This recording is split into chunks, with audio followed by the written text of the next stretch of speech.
Hello and welcome. Let's take a look at the new Tier 9 American cruiser, the Alaska. Unfortunately, I was unable to record this match live, and I had to do it from a replay.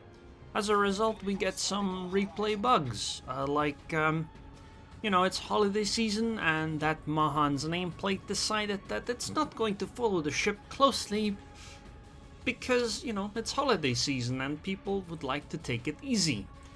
And apparently that is a thing.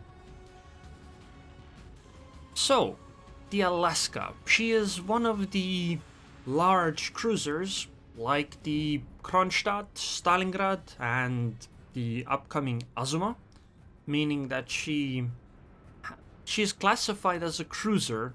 However, she has higher caliber guns than what we get normally on cruisers. In this case, I believe it's 310 millimeters. And she is better armored than cruisers normally are, and she has a lot more HP. However, she feels kinda like a mix between a cruiser and a battleship in terms of how the ship handles. It's not as maneuverable as most cruisers. However, it also isn't quite as bad as a battleship, so it's like a mix between them. And because of her higher caliber guns, her AP shells are also rather strong. And I switched to AP because, hey look, it's Seattle showing me broadside. Although I am kind of confused whether I should be shooting the Seattle that's showing me broadside or the Jutland with HE. But you can't get everything, so we're gonna go for the Seattle. And my front turrets or guns did 12k damage. I'll take it, I guess. However, at the same time, I have to sail away because that's at least 3 ships, and I'm not sure if I can win that kind of fight. In fact, I think I would probably lose because you can't win every fight. And I'm gonna be shooting the Jutland at least until I can. The Alaska still has radar, but she is tier 9, meaning she gets tier 9 radar, so it's 9.5 kilometers, I believe. Yeah, at least that's what the minimap says anyway. Now that the Jutland is gone, I guess I will focus on the Seattle. For some reason she still isn't even trying to angle. I guess she might not know what armor is, but that's good. Although, because it's a replay, you see that the movement of the shells wasn't smooth. Yeah, that's something you have to deal with if you look at the match from a replay rather than recording it live. But I hope you guys can deal with that one.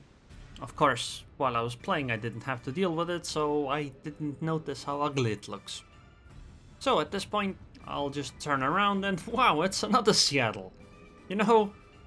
I would like to take that fight considering I have only lost 8k HP so far.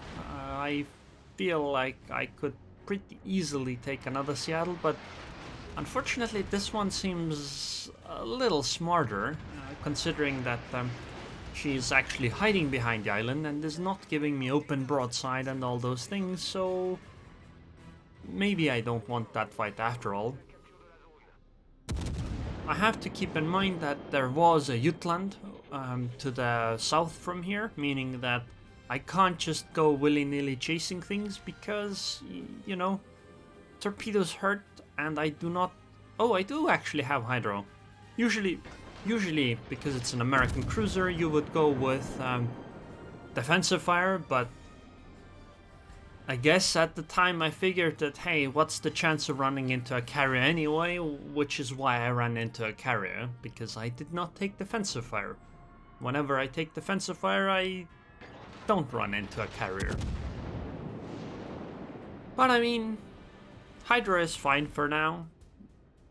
I'm an American cruiser, and even if I don't have Hydro, what that makes carriers do is just stay away from me, because they expect I have Hydro. No, I have defensive fire, so they don't actually, try to take me out. And oh my god, why is that ship not moving smoothly?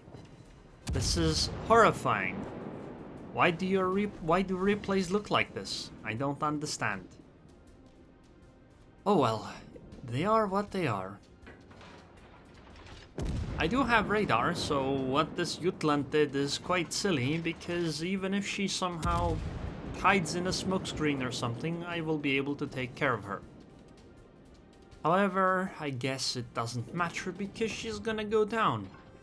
Sure, she might trade with the Lion in terms of HP, maybe, maybe not, but, well, I don't think losing another destroyer was worth it, considering the team only has 3 of them, and oh my god, why is that ship jumping around like that? Man, I'm really glad I don't, you know, record most of my videos from replays. This would be unusable. I'm sorry, friendly battleship, I can't really save you because I don't have defensive fire. But apparently my anti-air can still deal quite significant amounts of damage, and so it took out some planes. Even though I don't think I have any kind of captain skills that would help with anti-air, so I guess it's fine. I'm gonna go into the A-cap, although I'd like to wait a little bit until the Gneisenau is gone, because I think the Gneisenau can torpedo me, which would be pretty bad. Although I guess I do have Hydro, so maybe it's not that big of a deal. Goodbye, Gneisenau. Well, wasn't mine, was Kitakazu's, but that's okay, it doesn't matter. What matters is the fact that I get this cap zone now. Hopefully. There's a Monarch, Seattle, and the other battleship over there. On the enemy side, and on my side there's, well, just me, because my friendly Lion went down to the Ranger. Which, can't really blame the Lion for it, because, you know, he was pretty much alone out there. Although, on the other hand, maybe you shouldn't be pushing towards enemies if you don't have any anti-air cover and your own anti-air isn't great. But, you know, it is what it is.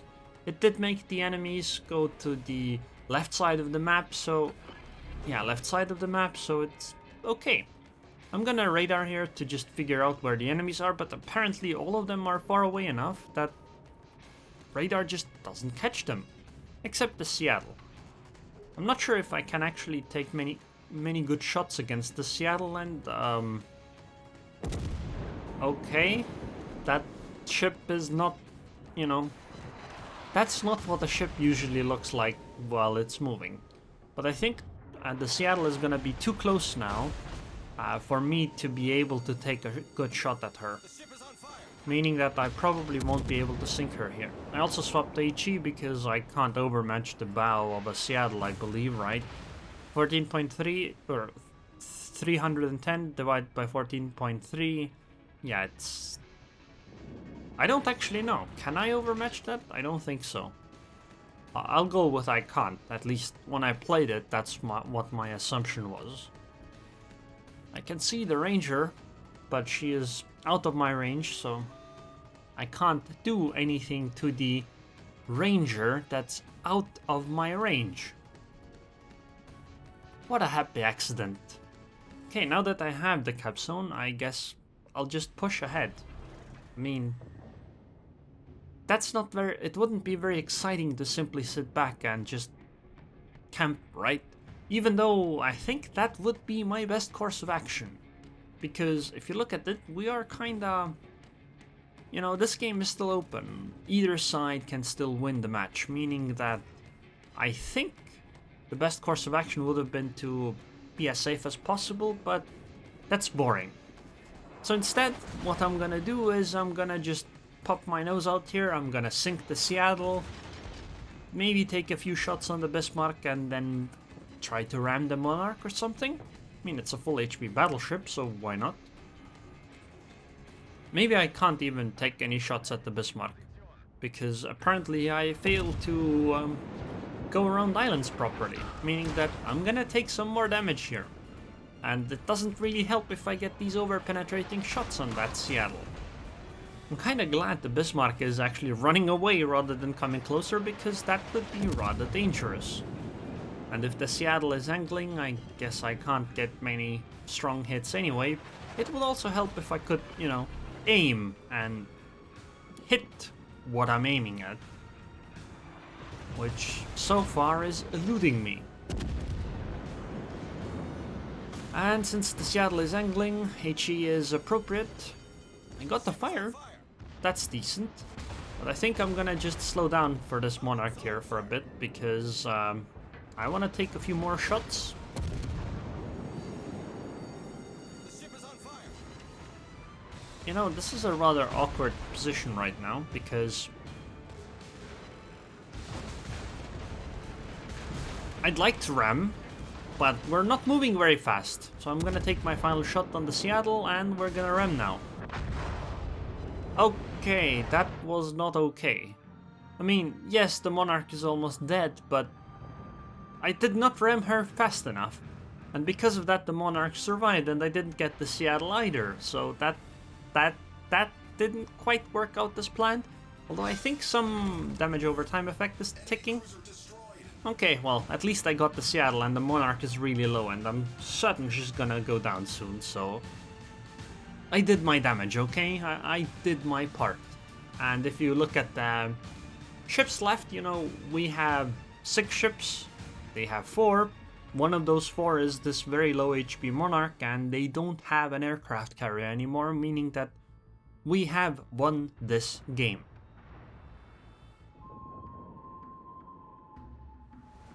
And the game finally ends.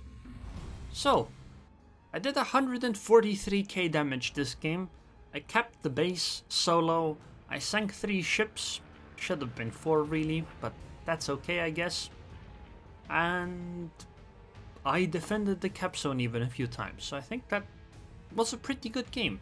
2563 base XP, and honestly the Alaska feels kinda like the Azuma. She doesn't feel too strong, at least not now. Maybe if I play more of her, you know, it'll change, but she again doesn't feel like Stalingrad. She doesn't have the overpowering AP, but she also has some advantages that the Stalingrad doesn't, namely concealment. Well, at least a slight concealment advantage over what that ship has. And feels kinda okay, although this ship does have radar, so you don't get to... so it's not quite as nice for destroyers as Azuma is. Anyways, I hope you guys enjoyed this video. I would like to thank the Patreons on Patreon. Thank you very much for your continued support, Edward, and I hope I'll see you guys next time.